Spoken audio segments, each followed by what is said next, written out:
Hi, everyone. Thanks so much for joining today. We are going to be discussing unexpected paths to becoming a conversation designer.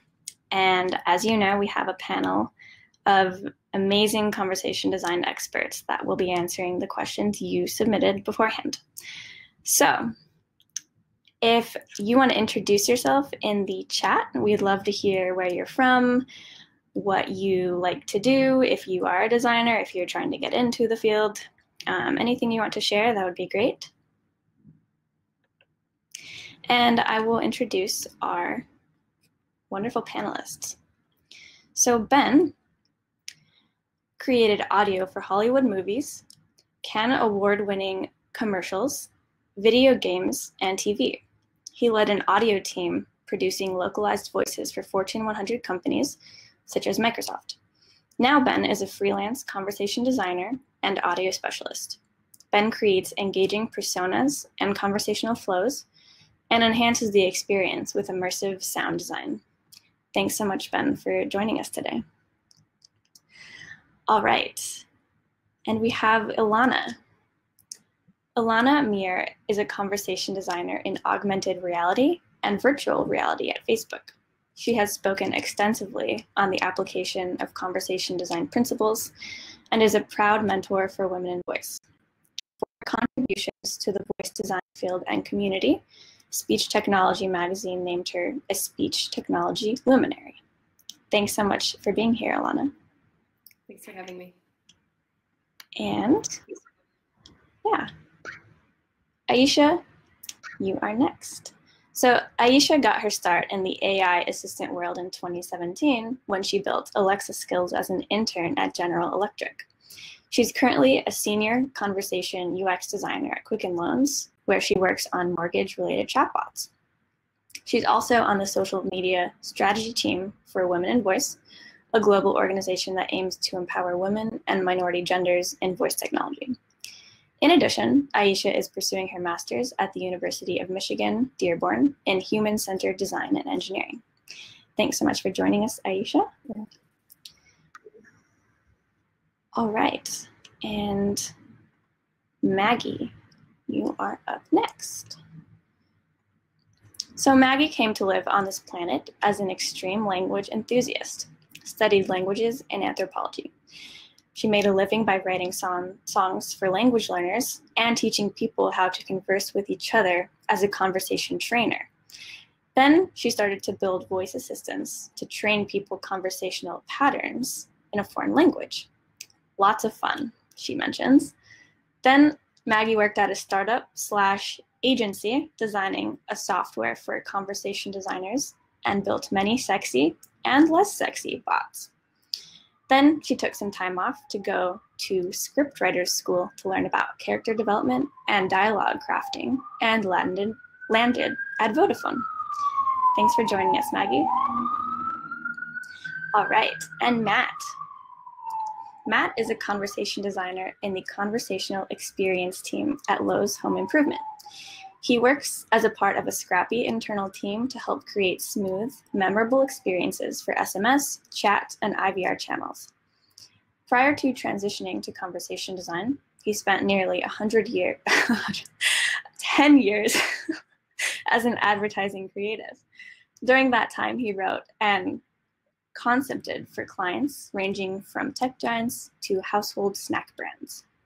Matt believes that a tight voice and great story are everything, and he works to instill that into his designs every day. Thanks so much for joining us, Matt. All right. Yes, 100 years is a solid amount of experience, so we're so happy you're here with us today, Matt. And we have about 50 attendees right now. For anyone who just joined, we have had about 200 questions submitted, about 150 people registered, and people from 20 plus countries. Of course, we're not going to be able to get through that many questions, but we picked the most popular ones that the panelists will be answering today. So we have one quick contest, one chance to win something. So if anyone wants a Botmock themed mask, and these are actually really nice masks that we got from Etsy, from Flexi Supplies. You can retweet for a mask. So there should be a button that just popped up. It says tweet now.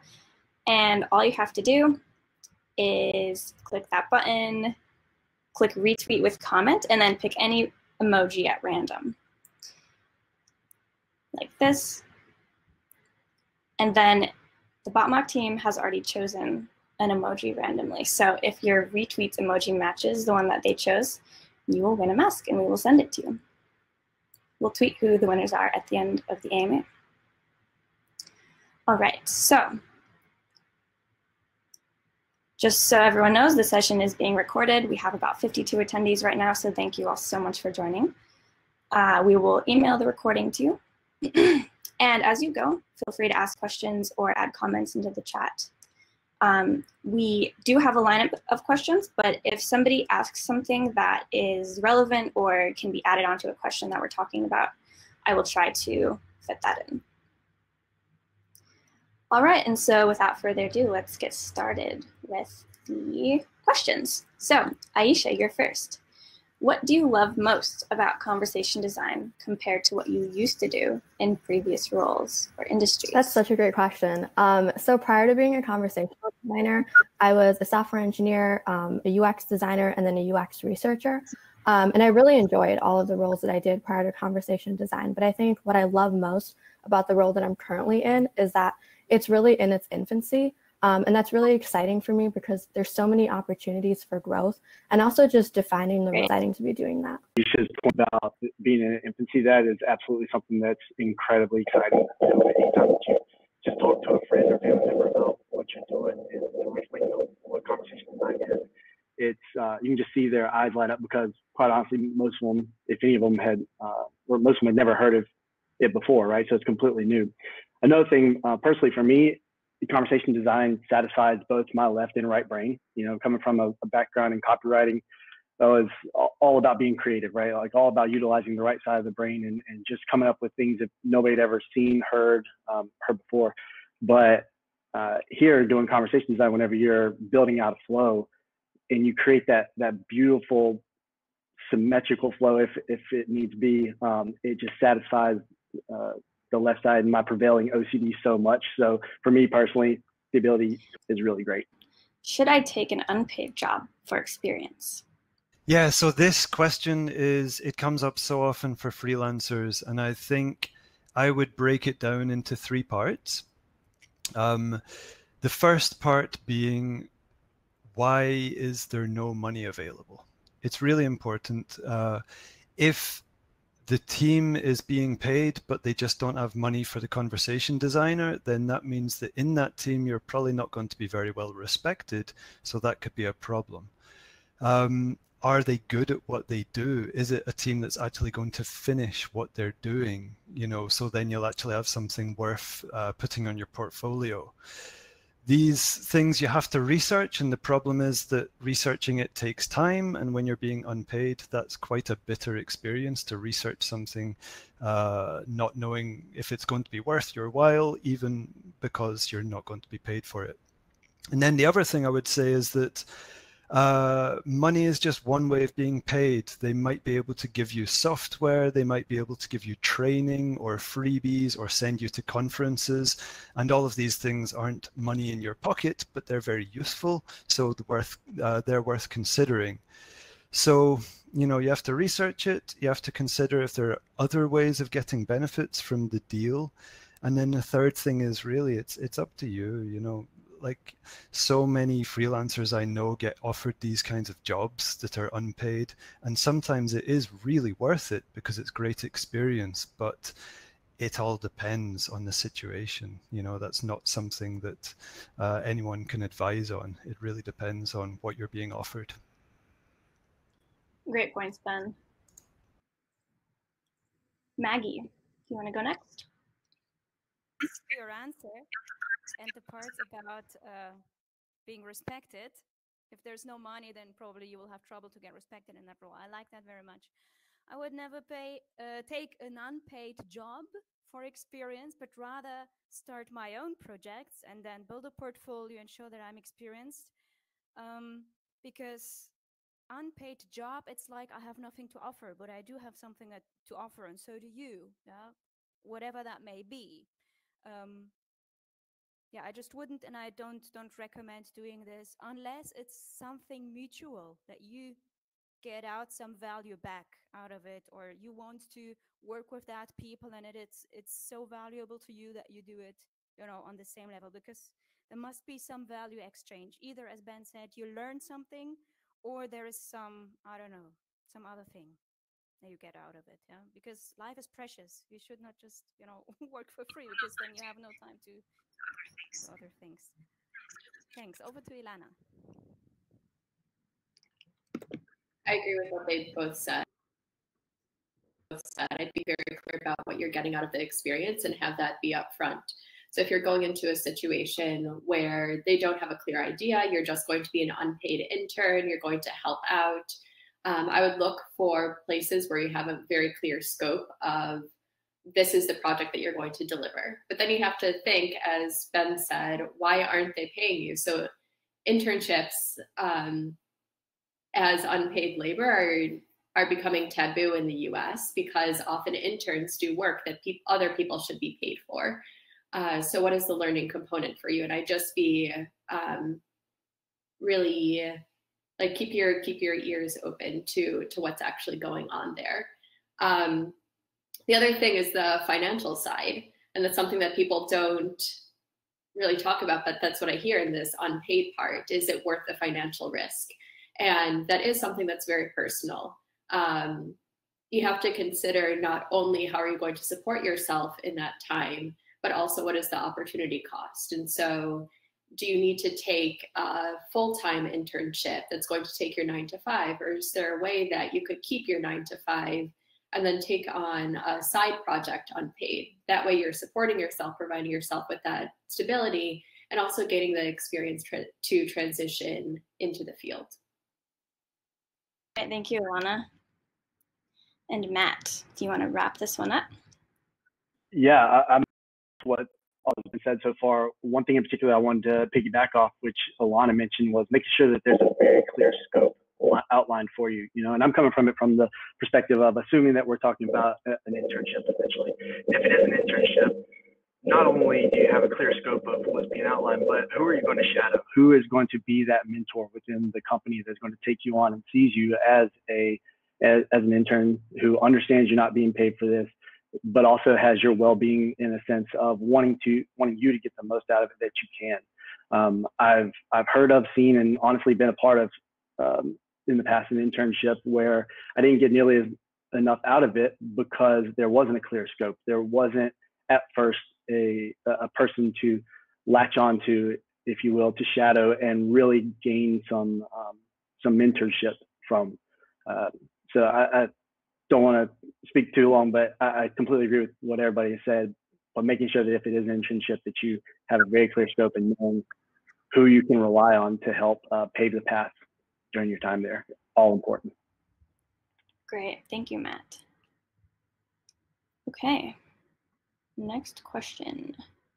And Maggie, a few people mentioned your audio was a little quiet. I could kind of hear you, but maybe just speak a little louder and we'll see if that works.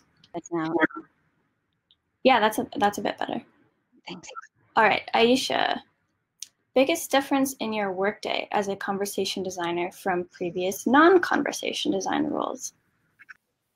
Ooh, so I'm gonna say that the biggest difference currently is probably having less of a defined role. When I was a UX researcher, I had very clear deliverables, and it was also very obvious like what responsibilities were mine versus what were maybe like a UX designers or product managers. As a conversational designer, I get to wear like multiple hats, which is something I love, but was a little bit different for me starting out. So I currently do all the conversation design as well as a lot of the UX research, the UX design, and then even some of the data analytics, which is just very different than what I'm used to. Coming from a advertising background, first and foremost, the stress. For me, it was there's so many clients within the agency that the stress level seems to always be there, right? And always be high. But being part of an ingrained team, which I am at Lowe's, where we have a team that's built up of the PMs, UX, and dev all working side by side. I love that feeling. I feel like I'm truly ingrained within it. Also, the ability to build up the product from scratch, continue to iterate upon it, add enhancements, see it all the way through. It truly feels like what I can only assume potentially is like raising a child, right? Like you see it from its infancy into its maturity, and it's a really great feeling once you start making some great strides in it. So being attached to a product like that, as opposed to just thinking of work as a project basis, is something that I truly appreciate. And Maggie? A huge difference was when I was copywriting, we were not always in advertising agencies. We were not testing the copy. So I never knew which one was really the better one if I had a few to offer. But now you can see it all and analyze the conversations yourself if you get the logs, because on some platforms not that easy to get it, especially when it's voice. But generally, I see this is a huge difference because I can have direct feedback from the end users on my work. Another thing that is a huge difference is it got way more technical. I'm doing less of the quantity, but it's distributed in an environment of a bit tech, be it Alexa, Dialogflow, IBM, whatever, which makes it that you don't have to produce that much compared to earlier, but it's rather the environment that leverages a lot of your work. Yeah, that's actually one of the biggest. And of course, you're doing things that have never been there before, because writing just a copy, well, you have written copy, you have trained, well, I have trained conversation. It was basically always the same thing, but here you have very different projects that haven't been there, be it CIOT or I don't know, some multi-model experience that you're about to design. And this is challenging and interesting. And I didn't have that before. Absolutely agree, Maggie. That's also a reason that I love this field. So we come in from Ara. I hope I'm saying your name right. And that was, are conversations hard-coded, as in this is the question the customer has, each possible answer is thought out and inserted into the design, and so on. So if anyone wants to respond to this, you can pop your video up now. And I'd say in my experience, generally yes, especially with the state of technology right now. That's kind of how conversation designers evolved to be conversation designers, is that we do really have to think about every single possible scenario that a user can get into. There are obviously some systems out there that are very advanced and can do natural language generation successfully, but most things you'll interact with, like Alexa, your average chatbot, are hard-coded. Maggie, you want to add? I was a intelligence manager because also I was contributing to building a platform for conversation designers, and I think this is what this role will get into, like in 10 years maybe. We're going to manage the conversational intelligence, maybe some pragmatic structures, conversational structures, rather than on and on semantic content. Yeah, but this is not happening yet, and at the moment it's all scripted. There is no black box AI that would generate what the bots are saying. Big myth before that. Thanks, Maggie. All right, and Ara, I saw your other question. We'll try to get to that in a second. So next we have Ben. How can I get into the voice industry coming from a sound design background? No, this is great. I would say the first thing to point out, and as a massive coincidence, I got this advice from Ilana when, it was at the start of this year, and I asked her for some mentorship. So people are very interested in sound, And there are sound designers working in the space. You know, there are sound designers working within conversation design, designing ear cons, and all of that I think is going to expand because now there's more of a focus on layered audio with perhaps music, sound effects, and all sorts going on. So people are receptive, they're interested. You know, if you approach conversation designers, as we all should be doing, networking, expanding the network, not bothering people too much, but learning from them, then most of them will probably be interested if you know about sound design. And as a sound designer, that should mean that you know how to mix sound, you know the various formats. This is all very relevant. You know workflows for working with audio, you know how to record it. And I think, of course, if you know how to record voice and work with voice actors and manipulate those files to improve them, then you're going to be very useful. So I think it's extremely relevant and useful. So I would say that, you know, hopefully that helps. It's, you know, my experience has been that coming from a sound background does put you in a good position to come into this sphere, even though, of course, there's a lot to learn for everybody. Really quickly, someone asked in the chat where they can read more about this. So if you have any links, that would be great. And then you mentioned an ear con. Can you explain what that is? Yeah, sure. It's essentially the audio equivalent of an icon. So, you know, a good example would be on your OS, if you put something into the wastebasket, you get the sound of crumpled paper, which isn't the actual sound that a wastebasket makes when you throw something into it, but we have it connected and it works. We hear it and we're like, okay, that happened. So it's an audio icon that you know, it basically just guides the user and tells them, it gives them feedback, tells them what's happened. And in terms of more information, I can try and add into the chat so that we can keep the conversation going. Maybe, I know there's some good information on your website, so maybe linking to that. Sure, will do. Thanks. Ilana, what are some top skills that conversational designers need to have? Design, research? That I want to build on what Ben said, because what he did is he looked at the skills that he has, and then he found out what does the voice industry need, and he looked at, okay, well, how do I talk about that? And that's relevant for anybody coming from any field. Look at the list of skills that you need, do your research into what skills are needed, and then figure out how to pitch it in the language of conversation design. Okay, so what are the top skills that conversational designers need?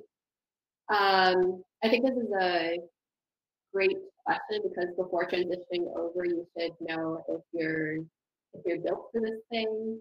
And the top skills I would say are, you have to be really good at information architecture. So like we were talking about, there's an underlying architecture to the conversation. So can you think about this links to this? Do you really enjoy thinking about all of the what ifs? Because if you have a comprehensive experience, you want to think about, well, what if somebody says this? What if somebody says that? And then you get those really beautiful architectures that Matt was talking about earlier. I would look into the design method. So this person who posed the question mentioned research. This is all part of the design process. And conversation designers are part of the design field. So looking into how can we start with insights and move that forward to the product process. So we have architecture, learn the design process. And I would also think about soft skills. Soft skills are really important. Oftentimes, conversation designers are doing many things at once. And because we should be at the beginning of the process, right after research, it falls on us to sometimes lead the process and and scope what needs to be built, what needs to be done. And in that process, you have to collaborate with so many people and understand their way of thinking and what their motivations are. That those soft skills of building relationships is a really important skill to have. Okay, thank you so much, Ilana and Ben. All right, next question. Oh, Ilana, you're up. What are the top 3 skills that are most valuable to a successful career? And if you feel like you already answered that just now, that's okay. We can move on to Maggie. But building off the last point, the soft skills often don't get talked about, and they also don't often get taught. And so thinking about, again, how to build relationships, both with your conversation design partners and also with your cross-functional partners, so engineers and research, because it takes a team to build something amazing. I would also say to keep learning. Never think that you know everything. And I would also say be willing to be wrong about things and stay flexible. I think that's really served me well, is just being a reasonable person, trying to understand the other person in the room, and just being reasonable. When you feel like you're getting tensed up, think about why you're getting tensed up, calm down, and then respond to the situation. And I love that you said be willing to be wrong and never stop learning, because especially right now, there's not even a way to stop learning, because I feel like things change daily in this field, especially with all the updates that happen so often on Google Assistant, Alexa, any voice technology. So yeah, and so it's not a moral judgment at all to be wrong. It's just, oh, okay, it happens. It happens sometimes. I'm learning.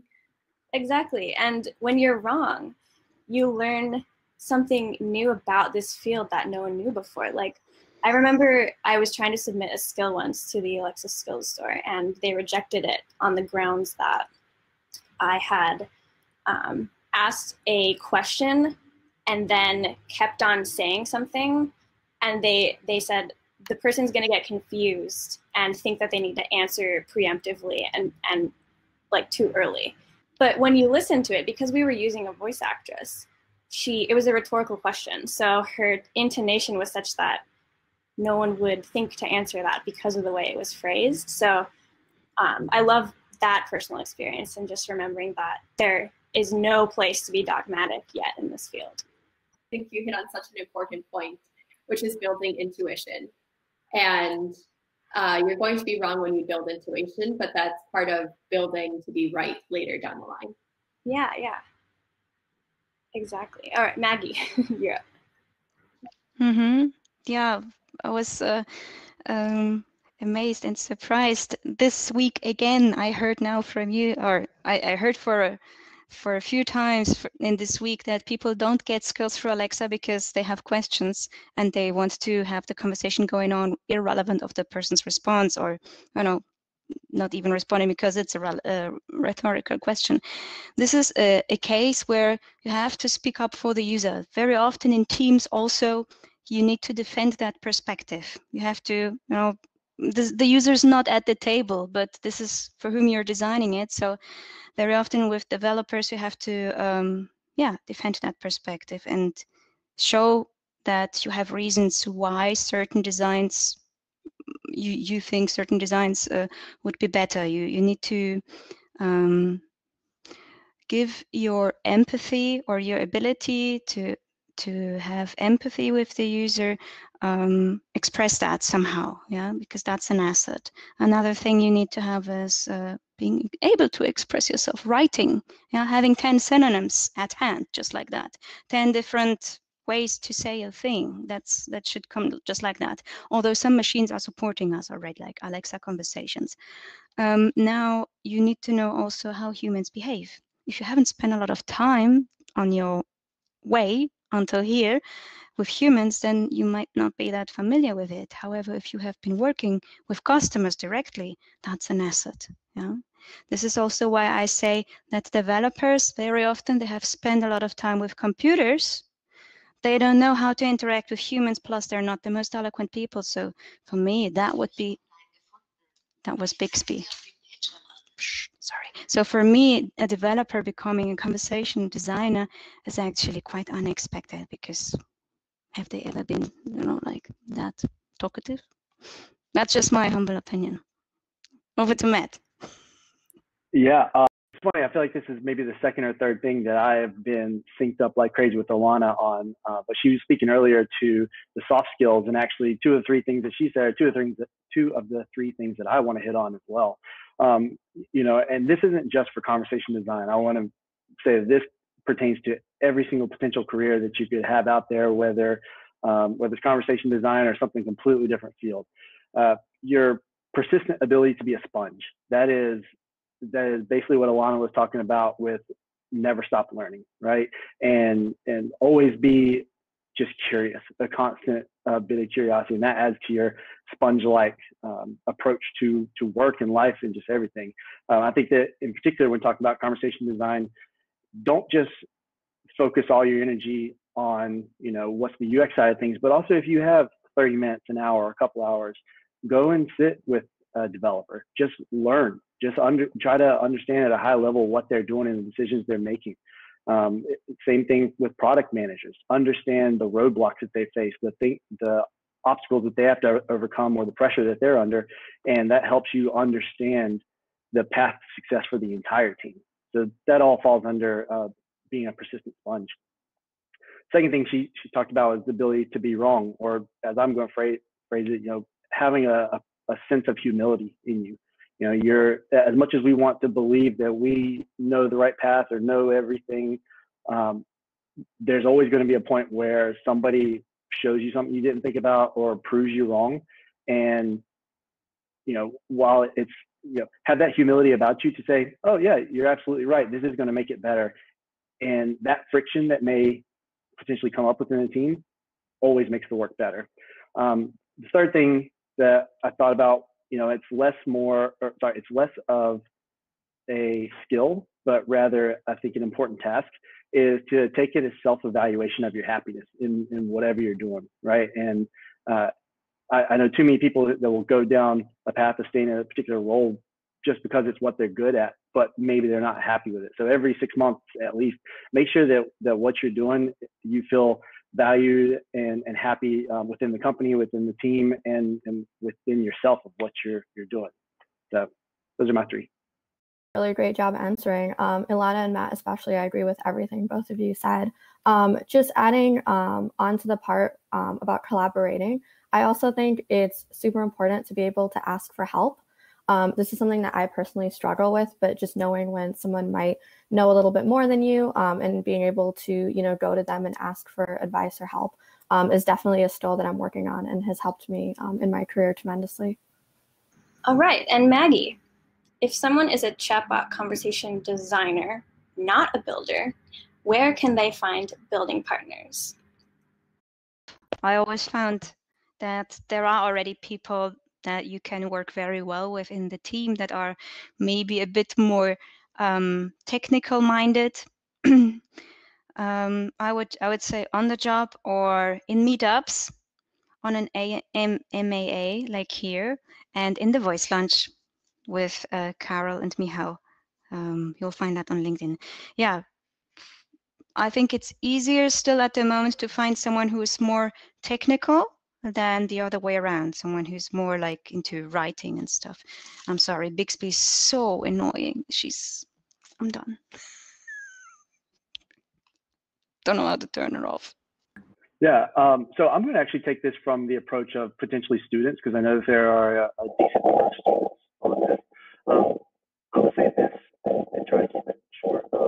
Never underestimate the power of your professor's ability to network you with other students who might be like-minded. So, one of the things that any kind of creative field or this conversation design field, obviously it always helps you if you have some kind of portfolio piece to showcase. Well, if you're wondering how to do that, right, as a designer, you can put together some flows and make it all sound great, but actually building it, you obviously need that partner. But while you're searching for that person on your own, there may be a builder or developer out there who is looking for their counterpart, which is you, and they often will just ask professors or ask other people within the university or just outside networking. And it's just a great way. Never underestimate your professor's ability to make things happen. And I would also like to mention that there is a conversation design community that you can join on LinkedIn, where a lot of the people in this session right now are. You can join right here. I just put a little action link there.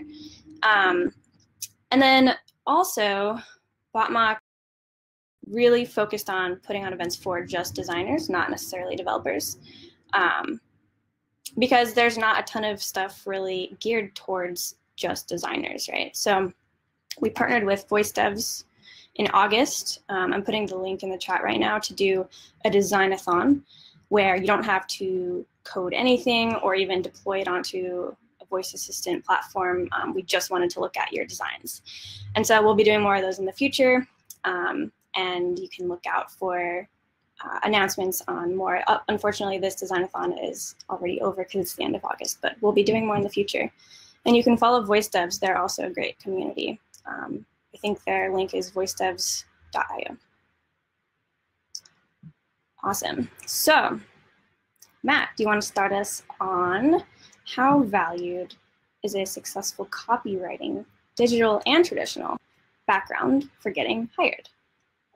Sure, yeah. So obviously this is a question that's close to my heart, considering that the first part of my career was in copywriting, right? And I was in advertising for the longest time. And when I think about my transition, I can't think of a better industry to have prepared me for conversation design other than copywriting. And I say that because obviously we're talking about building a conversation, anticipating what the user is going to want, how the audience may be affected. And if you think about it, that's exactly what advertising is. That's not just from a copywriting perspective, but also from a design, like art director role. You're always anticipating how the end audience is going to react to whatever print ad, radio ad, TV commercial, digital campaign. You're anticipating that reaction, and obviously you're trying to make it as positive as you can for your client. Well, jump to what it's essentially like for me being in a Lowe's home improvement, and we are with our bots and conversation design trying to anticipate how the user will react to what we say. We're trying to anticipate what they're asking for, what they want, what department or product they need to get to, and obviously trying to do it as seamless as possible. So for me, I think it's incredibly valuable. I would like to think it is. And yeah, it's all just centered around the fact that I've always been writing conversations. I just never knew it. I just have to nod all the time because I agree with so much that Matt is saying. You've been always writing for people. I also think that writing human language is like coding for humans, because you can do things with code, with language. Code is actually another word for language. We're just using it now, just only in the developer context. Yes, copywriting, but not everyone had the pleasure or not pleasure to work in an advertising agency. But many among you probably are writers or people who like to talk to other people, and that's an advantage.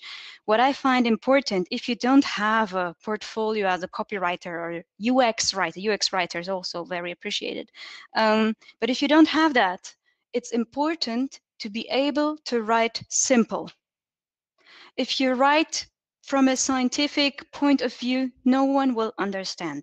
You need to know how to put thoughts into simple sentences, just like Trump.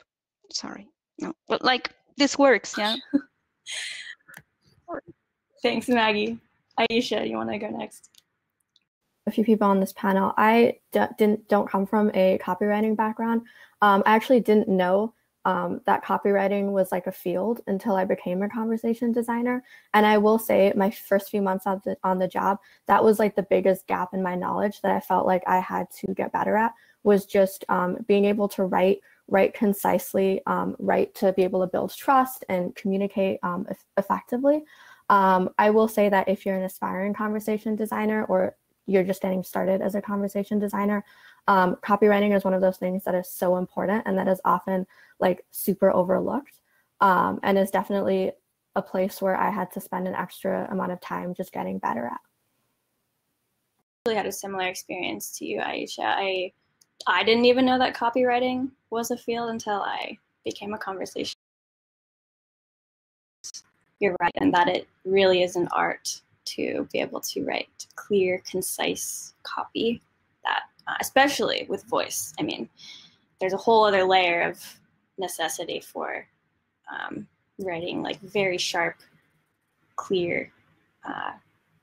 Yeah, it's definitely like a whole skill set. Like I often, like especially starting out, I often struggled with like I wanted my words to sound a certain way, and they just wouldn't, no matter how hard I tried. And I realized that that's something that I needed to practice. Similar to design, where you want your designs to look a certain way, and you just need to like iterate on them to get them there. Exactly. Yeah. Alana, you want to end us on this question? Are imbued with cultural understanding. They convey your personality, which represents your brand.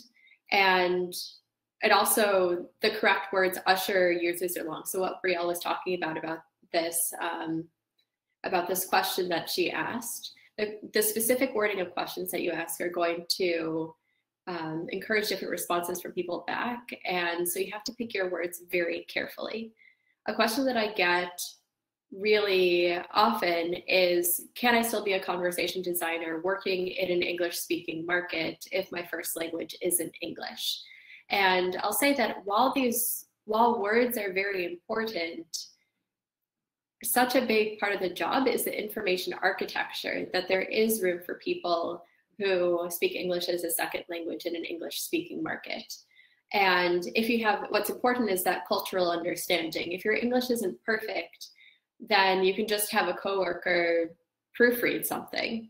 And it's very easy like that. But the pre-work that goes into it, again, the information architecture, working with all of your cross-functional partners, that is a really important part of the design work. And so if your writing isn't perfect, you can still be a successful designer.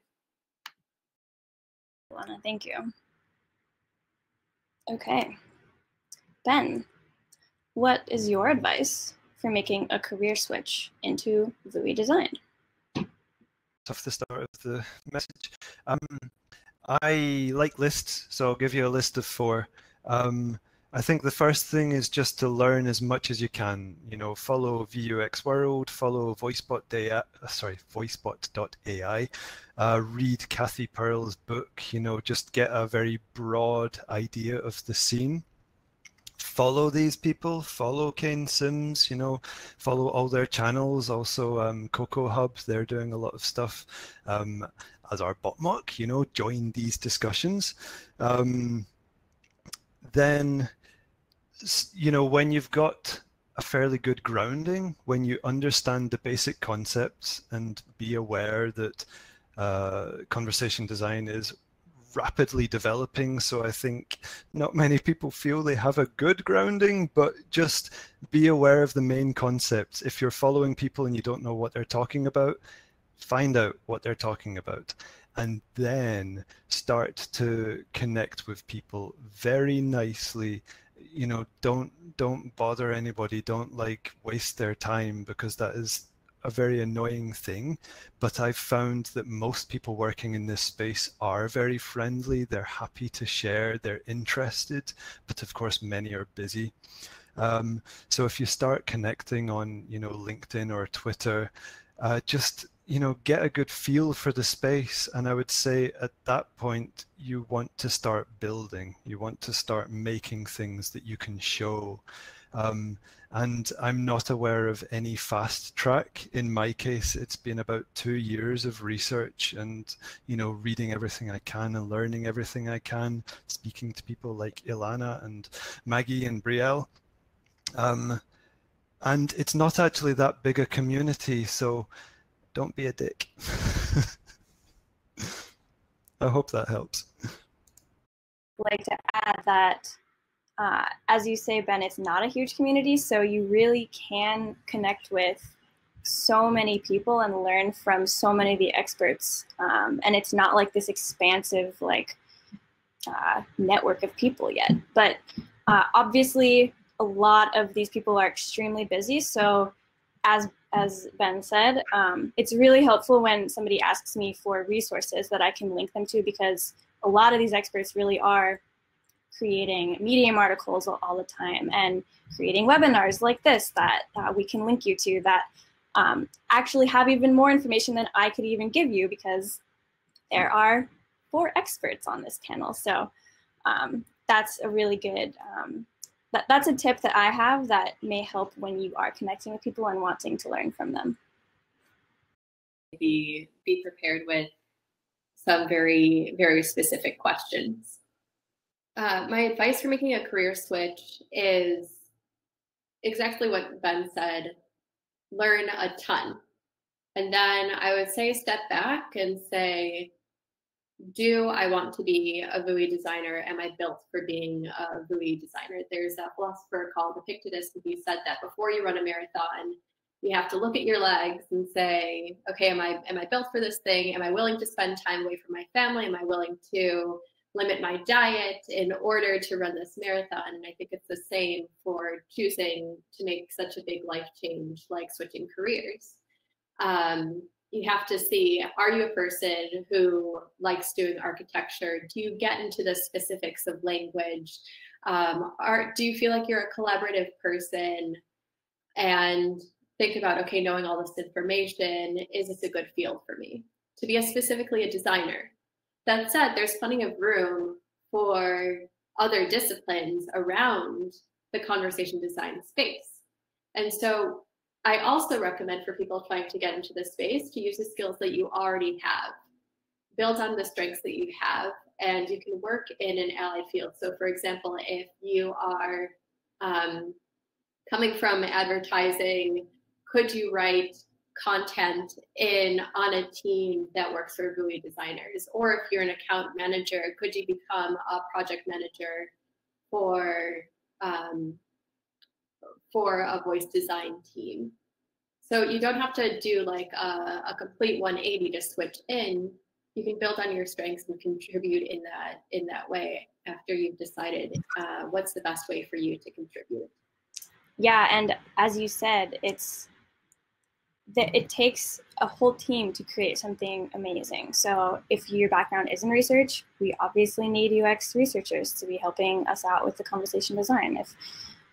If you like to think really strategically, solve problems, and as Matt mentioned earlier, kind of work on thinking about an experience from the ground up and what it can serve for the business and the customers, there are obviously product managers and all kinds of other people that think about how the product will develop. So there are so many adjacent roles, like Ilana said, that can kind of be your into the field. So Ben, do you think a conversation designer should come from a language background or a technical background? I don't know if the background really matters so much, so long as you're sensitive and curious about both, because I think they're both essentially like, you know, stuck together, 2 sides of the same coin, so to speak. So you need to care about both and be ready to get your hands dirty in both. I think that's the thing, whether you come from language background or technical background. I'm very happy to have people on my team who are not from the language background, but from the technical. But also there must be a balance, yeah, because you will need the words and someone will need to produce them, will have to produce them. Okay, I'm keeping it short. Let's go to the next. Thanks, Maggie. All right, Matt, What roles migrate well to the conversation designer role? I think that people who can think both holistically and systematically make for great conversation designers. Because obviously whenever you are scripting out what a flow may feel like or what a total experience may feel like, you're getting down into the weeds very quickly, right?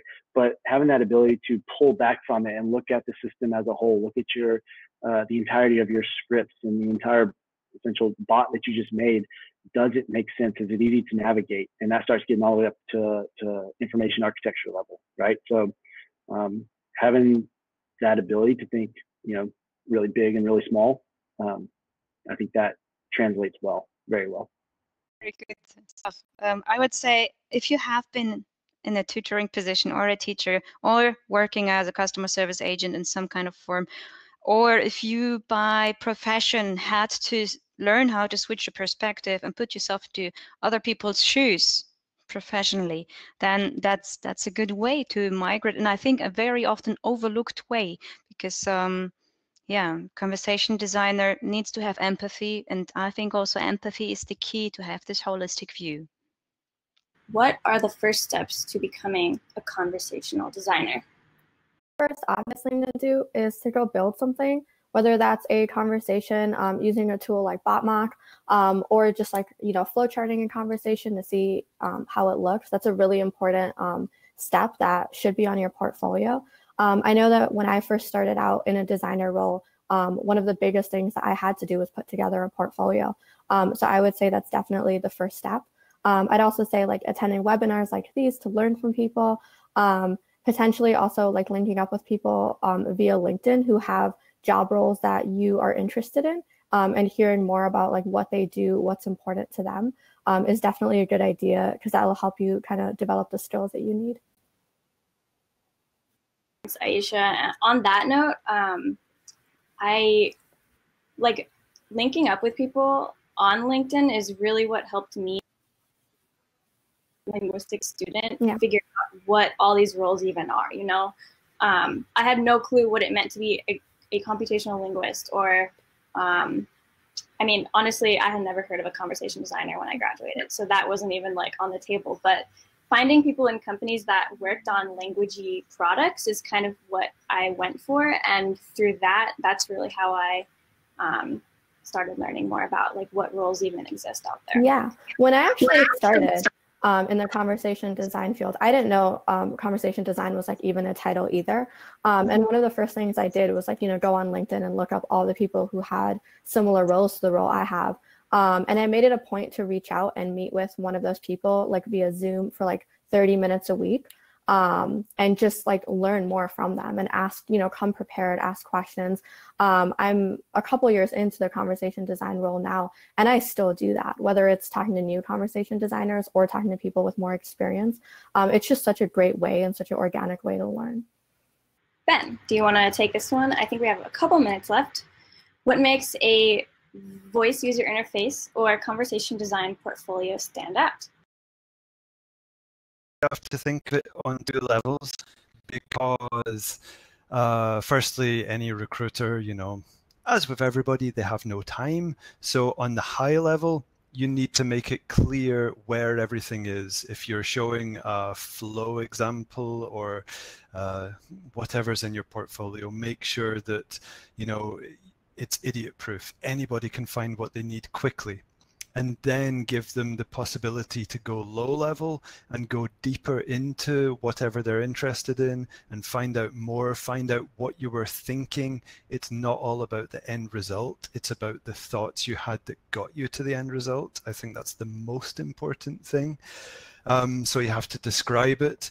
And then in my case, I really tried hard to have lots of audio examples because, of course, that's my domain. But I think really in conversation design, it's kind of all of our domain. It's we're working with voice, and voice is sound. So I would say that those are the recommendations I would make.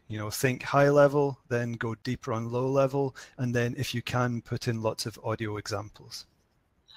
And I just put the link to an article that we wrote where we featured a couple different conversation design portfolios if anyone is wondering how to get started. Ben is actually featured in there.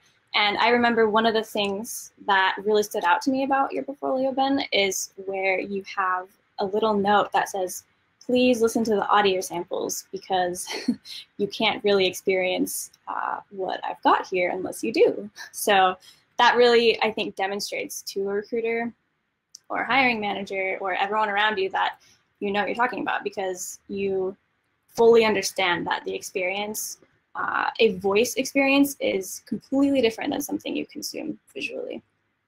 So we are right at the hour, and I know we're very busy people, so I'm going to wrap up right now. Thank you all so much for attending. As I mentioned earlier, we recorded this, and we will send the recording out to you probably on Monday next week. I can't thank the panelists enough for sharing their time and their input today, so thank you all very much. And someone asked in the chat if they can connect with you on LinkedIn, so if you're cool with that, maybe type into the chat or do a thumbs up like Maggie. And yeah, with that, I hope everyone has a great Friday, stays really safe, and we will announce the winner to the mask contest shortly. Bye, everyone. Bye, everyone. Everyone, bye.